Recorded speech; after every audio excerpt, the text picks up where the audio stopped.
আজ ভারতবর্ষের খুব খারাপ সময়। ডলার 90 টাকা পার হয়ে গেছে ভাই। মানে আপনি গুগল করে দেখে নিন যে $1 ইজিক্যাল টু 93.34। কোথায় গিয়ে দাঁড়িয়েছে আজকের ভারতবর্ষের কারেন্সি রুপি। তার পাওয়ার বিশ্ববাজারে আজকে একদম তলানিতে গিয়ে ঠেকেছে, আর কিছুদিন পরে এটা সেঞ্চুরি করতে যাচ্ছে। খুব সহজেই মানুষ বুঝে যাবে যে $1 সমান সমান কত টাকা।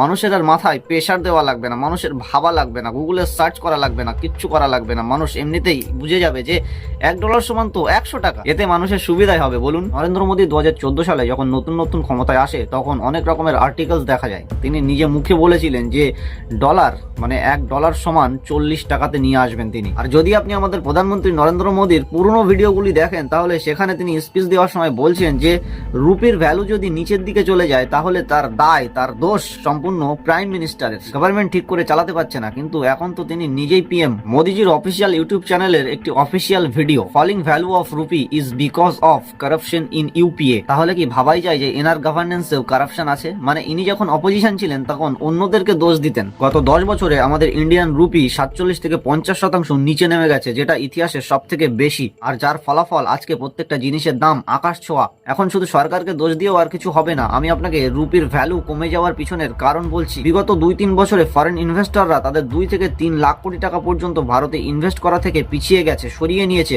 কারণ ভারতের উপর থেকে তাদের ভরসা উঠে গেছে। এরপর তো আমেরিকা আছেই ভারতের উপরে ট্যারিফ লাগানোর জন্য, এবং সেটা আমাদের প্রধানমন্ত্রী হাসি মুখে চুপচাপ মেনে নেয়, যার জন্য এক্সপোর্ট কম হয়ে গেছে এবং ডলার আসা বন্ধ হয়ে গেছে। এবং আরবিআইও ইন্ডিয়ান রুপি ভ্যালু বাড়ানোর জন্য কোনো রকম কোনো স্টেপ নিচ্ছে না। এবার যদি আপনি মনে করেন তাহলে সবার সঙ্গে ভিডিওটি শেয়ার করতে পারেন, ভারতে কতটা বিকাশ হচ্ছে সেটা সবাইকে জানাতে পারেন, আর লাইক সাবস্ক্রাইব অবশ্যই করবেন।